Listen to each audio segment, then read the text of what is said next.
ایک عورت حضرت فاروق اعظم رضی اللہ تعالیٰ عنہ کی عدالت میں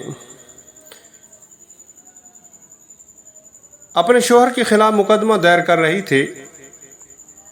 جب عدالت فاروقی میں اپنے شوہر کے ساتھ حاضر ہوئی تو شوہر کی ظاہری حالت تو کچھ اچھی نہیں تھی۔ پراگندہ بال، غرق گرد و غبار سے آلود چہرہ، حیت و شکل نفرت امیز۔ عورت نے کہا امیر المؤمنین، میں اس کے ساتھ نہیں رہنا چاہتی۔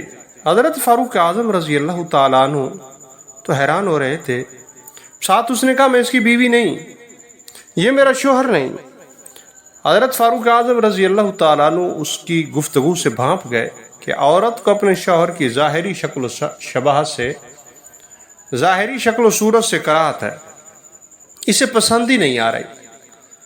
آپ نے اس کے خاوند کو حکم دیا کہ جاؤ، خوب صاف ستھرا ہو کر اور آراستہ پیراستہ ہو کر آؤ۔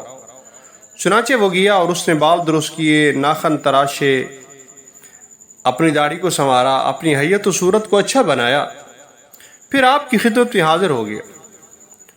حضرت فاروق اعظم رضی اللہ تعالیٰ عنہ نے اس کو اس کی بیوی کے پاس جانے کا حکم دیا تو وہ گیا، تو عورت نے اس کو اجنبی سمجھا اور اس سے پہلو تہی کرنے لگی کہ یہ تو میرا خامد ہی نہیں لگ رہا، یہ تو وہ ہے ہی نہیں۔ جب پہچان ہوئی کہ میں تیرا خامد ہوں، مجھے ایسے ایسے میں حکم ہوا، میں نے کیا، تو اس کو قبول کر لیا۔ اپنے دعویٰ سے عورت نے رجوع کر لیا کہ میں اپنے دعوے سے امیر المؤمنین رجوع کرتی ہوں، میں نے جو کہا تھا میں واپس ہوتی ہوں۔ حضرت عمر رضی اللہ تعالیٰ عنہ نے فرمایا کہ تم بھی ان عورتوں کی طرح ان کے لیے زینت اختیار کیا کرو، کیونکہ خدا کی قسم وہ بھی چاہتی ہیں کہ تم ان کی خاطر زیب عیش آرائش کرو، جس طرح تم چاہتے ہو کہ وہ تمہارے لیے زینت و آرائش اختیار کریں۔ تو اس بات سے پتہ چلتا ہے جس طرح مردوں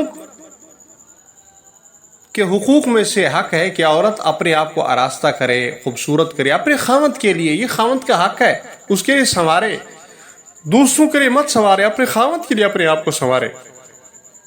تو ویسے خاوند کو بھی یہی شریعت کا حکم ہے کہ خاوند بھی اپنے آپ کو سنوار کے رکھے، اپنے آپ کو پراگندہ نہ کرے، بدصورت نہ بنائے، خوبصورت بنا کے اپنے آپ کو سامنے رکھے۔ یہ بھی بیوی کا حق ہے خاوند پہ۔ حضرت عبداللہ بن عباس رضی اللہ تعالی عنہما فرماتے ہیں کہ میں اپنی بیوی کے لیے اس طرح آراستہ ہوتا ہوں جس طرح وہ میرے لیے آراستہ ہوتی ہے۔ تفسیر قرطبی میں امام قرطبی رحمہ اللہ علیہ نے اس بات کو نقل فرمایا ہے۔